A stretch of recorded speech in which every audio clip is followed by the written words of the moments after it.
The second thing is God at the red signal. God is Lord. He governs, he controls, he directs. The red signal is a place of prayer. It is there that we learn how to hear and attend to God. It is there that God reveals his plans or his will. It is there that we learn to identify God's voice. It is there that we respond to God's revelation. This is a good place for growth. Why? Why do I say that? Because we are at a complete stop at the red signal. The red signal is the place of meditation, a place of concentration, where we think things through. This is the place where we can acquire prudence. It is where we can adapt God's plan and calculate the risks in following God. It is there we can repent and commit to God or recommit to God. It is there we adjust or abandon our own plans to follow God's. We read Moses' encounter at the red signal in Exodus 3, 1-10. The Bible gives us another encounter at the red signal. This time it is Mary, Jesus' mother.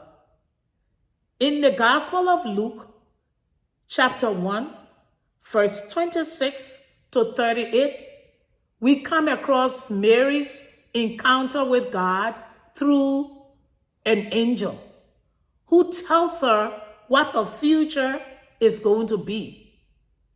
Can you recall an encounter at the red signal? Did you stop? Was the outcome a result of your obedience or your disobedience?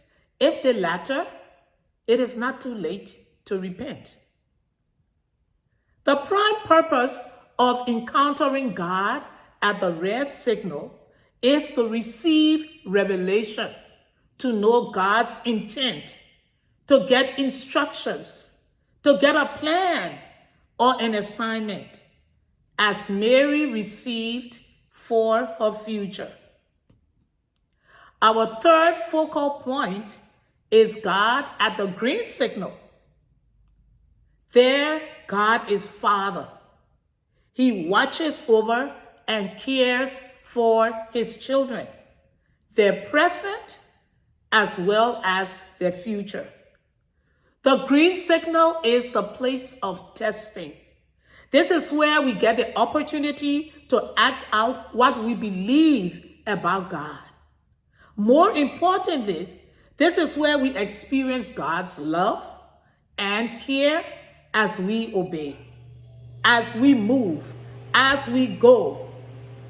Consider how you mother your own children. Recapture that first day of school or a time when you had to be away from your child or your children for a significant period, or a time when your child or your children were in danger. Compare those moments with God's at the green signal. God as Father knows that to go is daring. You may not know the bends in the road. You may not know the dangers ahead, but the Father knows. So he purposefully maps out the routes and he walks them with you, ensuring that you can identify his presence or involvement every step of the way, just as you would for your child or your children. The green signal is where God becomes reality. The green signal is where God is existence. The green signal is where all the quiet time with God at the red signal is put to test. This is where we can measure just how much we trust Him. This is where we can measure our confidence.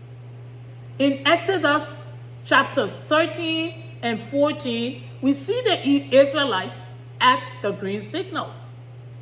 We see another encounter at the green signal in the Gospel of John, chapters 18 and chapters 19. It is Jesus himself at the green signal. He has to go to the cross.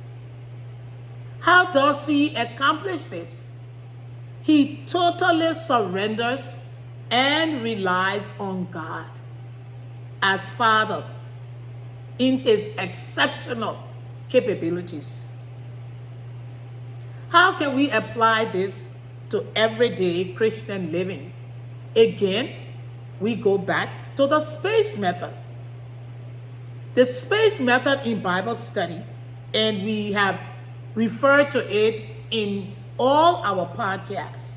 Space, S-P-A-C-E. S, sins to confess. P, promises to claim. A, actions to avoid. C, commands to obey. E, examples to follow.